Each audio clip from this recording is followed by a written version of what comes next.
I wanted to kind of spend some time with you guys and do some wrap up and talk a little bit about how the book closes out, talk about our marriages, talk about this lifestyle, some big takeaways that I got this time reading the book again. Okay, so some of you guys have already done the book in the past, and maybe you're just reviewing it again. So I think what I'd like to start off with is I would like to know, and this doesn't have to be a marriage related question, but for those of you who are watching, I would like to know, what are you currently working on in your marriage? Is there something in particular that you are doing that you are trying to be a little bit more mindful? Maybe you did the Sacred Spaces Intentional Marriage Challenge. Maybe there's just something else that's on your heart. What is it that you're working on right now and trying to be mindful and more intentional about? I know when I started reading the book again, I was trying to be more intentional in my kindness towards Matt and my words. And frankly, that was because of the new adjustment that we went through. And I just sensed that I was just a little bit more on edge than usual and struggling a little bit more than usual. And I needed to really filter my words a little bit. And I have been continuing to work on that because I definitely got a little bit better of that towards my family. But one of the things that was really on my heart this morning is that I think in all the frustration that I went through in this recent PCS and some of the growing resentment that was coming up again for me because of this lifestyle, that my resentment was coming out not so much towards my spouse, but I saw that it switched a little bit more towards the military. And I felt really corrected by that this morning, not by Matt or anybody, but just myself. I felt like I needed to take a look at that. So I am trying to adjust my language, my wording, and the things that I say out loud within earshot of my kids and also within earshot of other people about how I talk about this lifestyle, making sure that what I say is really, truly evidence of where I want my heart to be, basically. So I'm doing a little bit better job of being less negative and making sure that I really kind of go back to what I said last week of what am I actually grateful for? Because I think that my kids need to hear that a little bit more as well.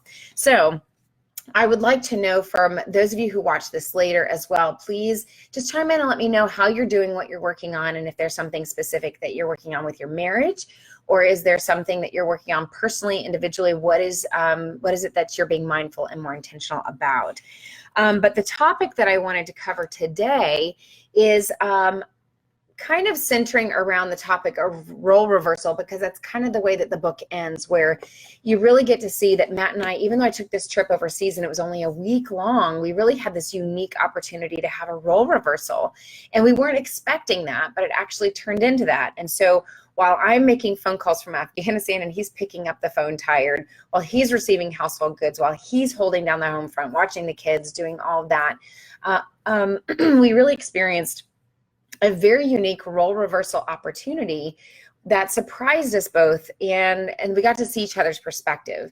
And one of the things that I see a lot in marriages, especially service marriages, is that we tend to get very stuck in our roles, and we kind of start doing it our own way after a while. And I think the serving spouses are doing that, and I think we're doing it at home as well.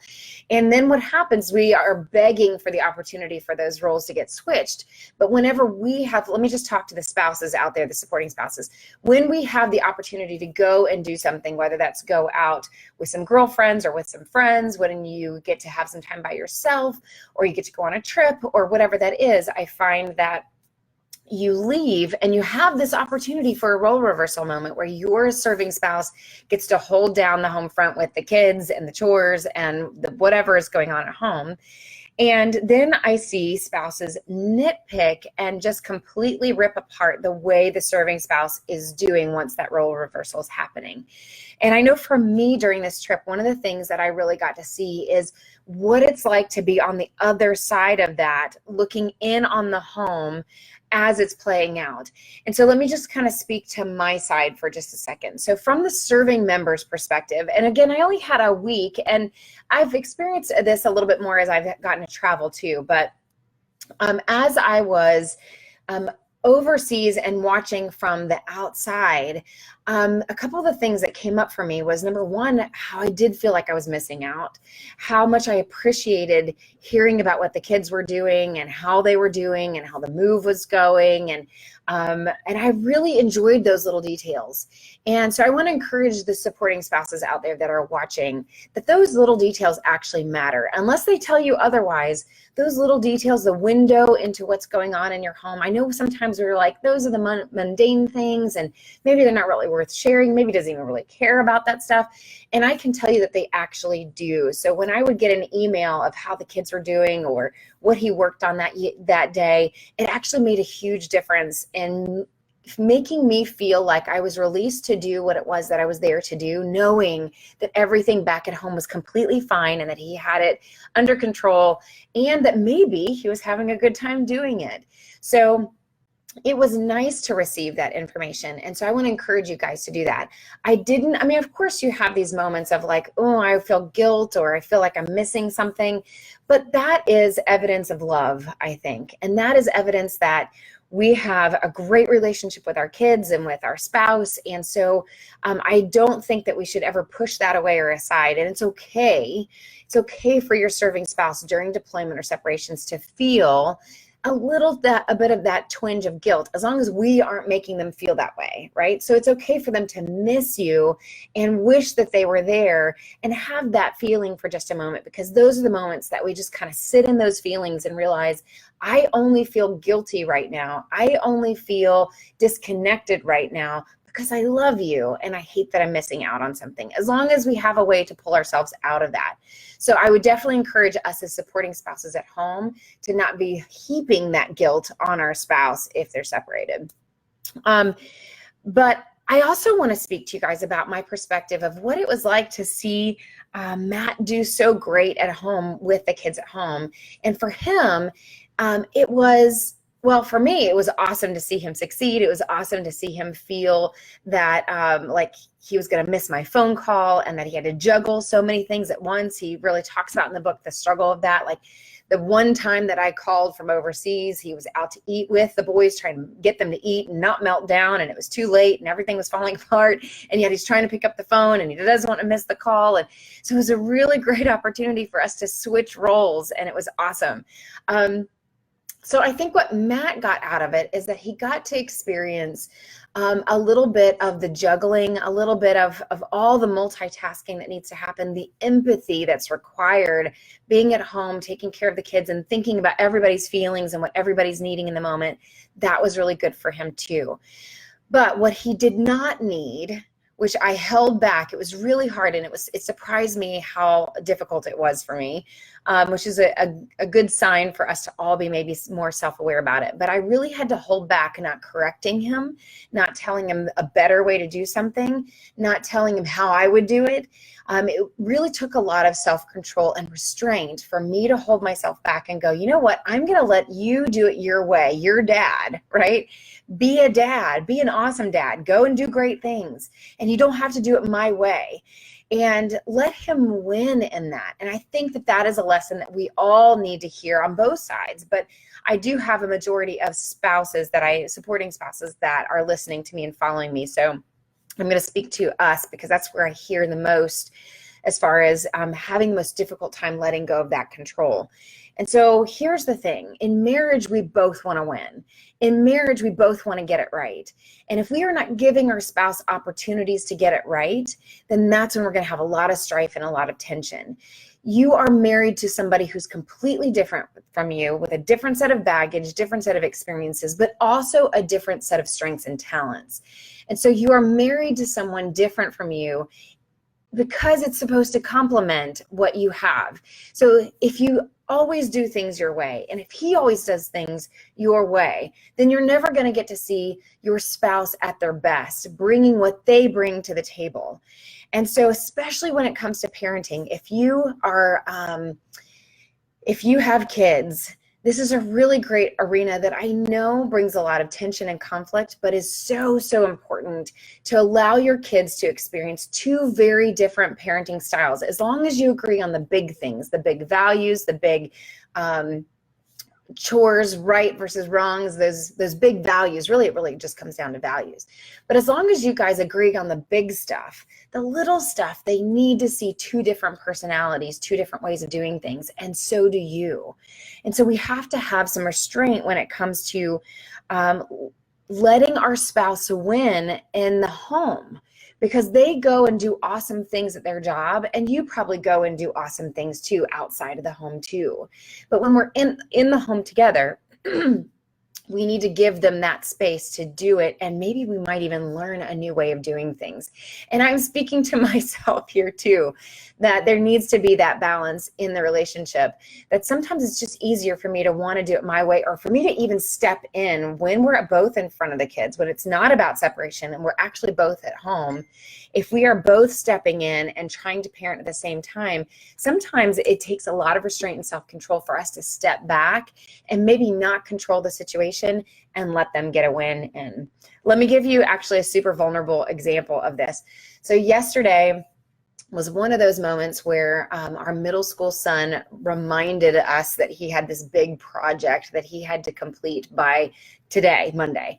And both of us, Matt and I, kind of got a little bit frantic, like, oh, this was not how we were anticipating spending our Monday afternoon, going all over running errands, trying to find all the materials that he would need in order to complete this project.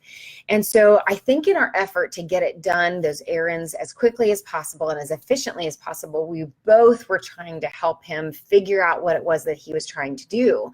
And then it was like too many chiefs, right? Too many cooks in the kitchen, and both of us trying to do something two totally different ways, and independently they both would have worked. Now I'm going to confess here and say that I think strong-armed my way into controlling that situation, because in my mind I thought it was the best way to handle things. What's really interesting is that by the time we got into the car, Matt kind of bailed on the situation because it wasn't worth getting into an argument over, especially when it wasn't even our project. It was the kids' project, right? But by the time we got in the car and got down the road and I started thinking through what Matt was trying to say, he actually had a really great idea that could have worked just as good, if not better, than what I had come up with. And so I think that in marriage, we kind of have to remember that we have both a set of different strengths that we both bring to the table. We have to leave room for that. But especially during deployment, giving your spouse maybe the opportunity to parent, even though it's from a distance, in a different way, is very, very important. That we don't need to control everything. And that's one of the things that we struggle with the most. So I want to give you guys a chance to comment on a couple things, because today is the last day that I'm going to be doing at least Facebook Lives on the book. I am going to be doing more Facebook Lives later within the group, because I really want this group to be an interactive space. So what I would like to hear from you guys, I'm going to give you guys a chance to comment. I would like to know, honestly, any comments that you share in this video are going to be put in for the Starbucks giveaway card later today that I'll do by the end of this evening. But here are some things that I would love to hear from you guys. One, I would love to know, what did you get out of the Sacred Spaces book? I always love hearing how different people get different things, different messages on what they needed to hear about their marriage. I'd love to know if you did the Intentional Marriage Challenge. Are you making a commitment to pursue your marriage? It is not a marriage if you're not pursuing it. That's something that I'm working on. It's something that my marriage is working on, with Matt as well, coming towards me. But also I want to know what you are doing in your marriage. I know that we are all tired, depending on the season of your life, but we should never be too tired for the most relationship that we have here on this earth. So I would like to know what you are doing to work on your marriage. I would also like to know, what would you guys like in this Life Giver group? I would love for it to be more interactive. I would love to hear from you guys a little bit more. And this group is going to become a little bit more about marriage discussions. How can we improve our marriages, enrich our marriages? What are the topics that we need to be covering?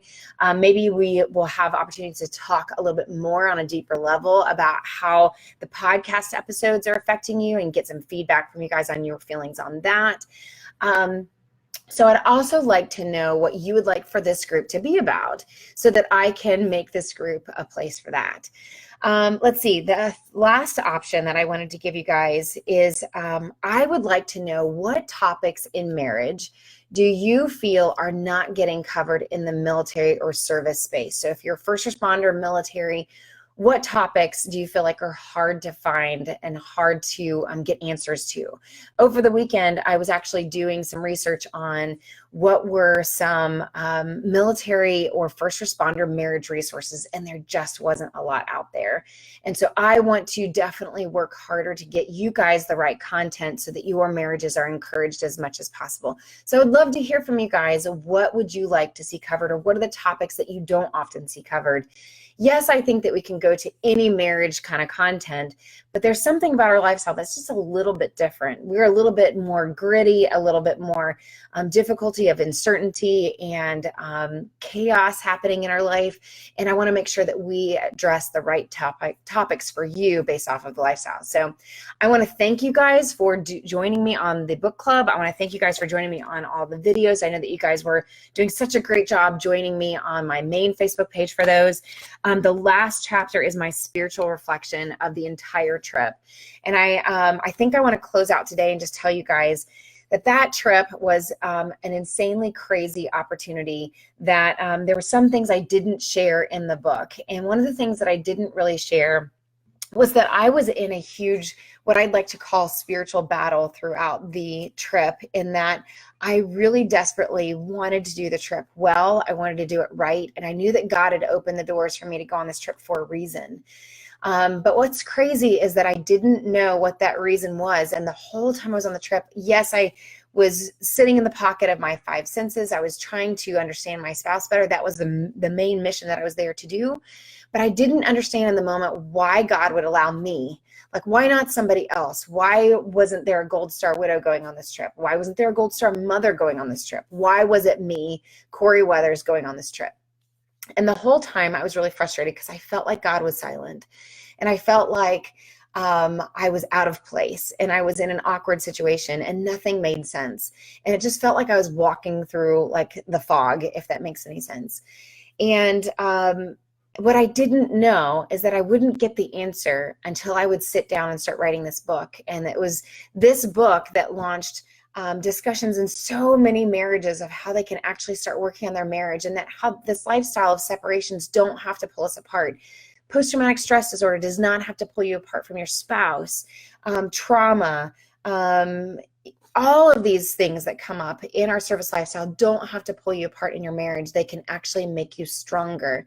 I just didn't know what that trip was for until I actually sat down. And so maybe there's one of you that's out there right now that's going through your own fog right now, and you feel like God is really silent, and you don't really know why you're going through it, or what it's for, or what God intends to use it for. And I just want to encourage you that sometimes if you just keep taking one step in front of the other, and keep praying and keep asking God to reveal or illuminate that next step, I promise you that He will, that even when you don't hear Him, He's not forsaken you. He's still there. And in time, He will absolutely reveal to you what His intentions are for your life and your purpose. Holly, thank you for asking a very big question that comes up a lot, which is what happens when it feels like it's more of a one-sided pursuit. That is it. Let me address that, because it would be wrong for me to close out the book club without addressing that question. Okay, so two different scenarios. Okay, Holly. On one scenario, we have a one-sided pursuit where it's a healthy marriage, where where it's just a season of stress and things are going on, right? Or your relationship has maybe just gotten a little bit where you're more like roommates than lovers, and so it's just kind of gotten a little cold, right? The other scenario is when we have a relationship that is more towards abusiveness, okay? So let me cover that one first. We'll cover that one first. If you are in a relationship where your spouse is abusive, cruel, and I don't mean just like verbally. When I use the word cruel, I mean really cruel, like abusively, emotionally, spiritually, physically abusive and cruel. That is a one-sided relationship that I would say is not healthy for you to pursue. Those kind of relationships you need to pursue yourself, and making sure that you get to a safe place and you take care of yourself and figure out what it means to be healthy yourself. So a lot of times couples like that, that spouse needs to go into counseling where you have a third party person that helps you kind of take care of yourself first and not so much pursue somebody who's destructive in your life. And so you usually need a lot of help to rebuild yourself so that you have the courage to leave the relationship and leave that destruction. So that is definitely for those that are in abusive relationships and even are emotionally cruel, where you need to learn how to set some healthy boundaries. So anytime you don't have clear boundaries in your relationship and someone is being cruel to you, boundaries are super important in marriage, and learning how to set those boundaries and take care of yourself and make sure yourself is healthy. But you can still pursue, even in like a gray area relationship where it's not abusive, but it's just kind of your spouse isn't being nice. Perhaps they're struggling with PTSD and they're coming across cold, but it's not going into an abusive place where you need to set strong boundaries of leaving and keeping yourself safe. Now we're kind of in the middle ground where we're talking about a couple that they're just not being nice, right? They're being cold, or maybe they're post-traumatic stress disorder reactions. There's anger, rage, where they're just coming across unkind. Those are opportunities for boundary setting, where we learn how to set boundaries and go, it's not okay for you to treat me that way. And so I have to take care of myself. I have to build myself up. And in some ways, you're pursuing your own healthiness so that you can learn how to set appropriate boundaries to take care of yourself. And that's a way of asking the marriage to raise to a higher level of maturity, and asking your spouse to join you. And that if they're not joining you in that maturity, then you're able to go, it's not that I'm going to be unkind back. It's just, I'm going to have a standard of our relationship that this is the way that I expect for you to speak with me, that if you're going to be cold and angry and that sort of thing, we're not going to continue this conversation. I'm going to call a timeout. So that's kind of like the gray area. Now, Holly, let's talk about if you are in a relationship where perhaps he's so focused on video games or his career or things outside of the relationship, whatever that looks like, that you're doing all the work. It's kind of a continuation of the spectrum that we're talking about. So the boundaries are always important, and a healthy relationship always has clear boundaries, to the point that even in a healthy relationship, there are times when you have to have regular conversations, seasonal conversations, where you just assess how you guys are doing as a couple, where you go, hey, I am really tired of pursuing you for a while. I know Matt has had that conversation with me before, where he said, hey, I'm the one that's scheduling all the date nights. I'm the one that's making all the decisions of what we do. I really need you to step up your game and pursue me too, right? That was a really difficult thing for me to hear, but it was important because it raised the level of maturity in our relationship, and I have to raise my maturity and start pursuing him as well. One person can't do all the work in the relationship. So sometimes we need to have that conversation where we say, okay, it's time for you to, I'm doing all the dates, I'm doing all the planning. I'm the one that's initiating sex all the time, whatever that looks like, to have that conversation in kindness. When we are yelling at somebody, when we are being aggressive, we're never going to get a great response. So if you can do it in kindness, do it with healthy boundaries, then it really challenges your spouse to kind of step up their game. Sometimes you have to be able to explain the consequences of them not pursuing you back, Holly. So for example, you can say to your spouse, I love you. I'm working as hard as I can on a relationship. I'm pursuing you. And when you are not acknowledging my pursuit, and when you're not drawing close to me, it makes me not want to pursue you because I'm feeling alone. Or what are the consequences of that? Point them out. What are the emotional consequences? What are the insecurity consequences? It makes you feel like I feel unloved, and it makes me really want to withdraw. So just point those things out loud. What are the consequences of when they don't pursue you back or acknowledge that pursuit? And it's okay to ask your spouse to also join you in the pursuit of each other. Now, what I hear from a lot of couples is sometimes there are perpetual issues for a couple. A perpetual issue is one of those issues that may never get resolved because you feel both so strongly different about that topic. So for example, for some couples, it's finances. One person is the saver, one is the spender, and you guys, it's just your issue. It's just the thing you fight about, right? For another couple, it could be sex. For another couple, it could be external family members. It can be whatever these just perpetual topics that just don't go away. So there is an element of when you're asking your spouse to pursue you on a topic that's a perpetual topic, you may have to extend some grace in realizing that this thing that I'm wanting you to change may not be a change that's super easy for you, because it's our perpetual topic that if we're just asking our spouse to just be like us, then you're going to have a hard time and you're not going to see that change happen. So some of those perpetual topics, we have to figure out how to meet in the middle or kind of go back and forth, your way, my way, in order to extend a little bit of grace. So when you're asking your spouse to pursue you more, we just want to be careful that we're not kind of asking them to pursue me my way and do it my way, because they're not going to do it their way. They're probably going to do it your way. They're not going to do it your way. They're going to do it their way, because that's what comes most natural. So you need to find out, are they actually pursuing you in a way that comes naturally to them, but you just don't see it, right? Sometimes they're doing it. We just don't see it because we're not looking for it. We're looking for it to be done our way. So that's a great question, Holly. Thank you for asking that. Great question. So if there's not any other questions that anybody else has for today, that was a big topic. And Holly, thank you for asking it. I think I probably should have covered that way in the beginning when we started this small group of going through the book study. But it's a great, important topic. So I hope you guys keep pursuing your relationships. It's never something that we should be taking a break from. It's never something that you're welcome, Holly. Thank you for asking it. It's never something that we should be kind of sitting on the sidelines and going, you know what, I've been pursuing for a long time, so I'm just going to stop and wait for you.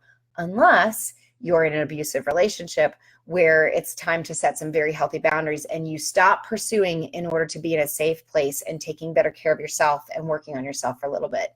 Any other relationship, I think that you could pursue your spouse and simultaneously also work on yourself at the same time. But it's going to be a red flag if we ever find ourselves in marriage just not pursuing each other at all. Okay, so I'm super proud of you guys. Thank you guys for joining me for the book club. I've seriously enjoyed it. There are so many topics that we could cover throughout the book, everything from what to do with your resentment. But I think the book walks you through what I did and how you can be encouraged to take care of some of those things that you might need to put away that's keeping you apart from your spouse, how you can handle that a little bit better.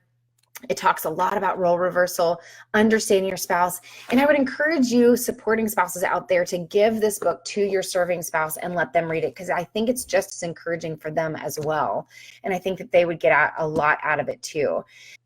Thank you guys for joining me for this summer. I figured we probably needed to wrap it up since it was technically fall.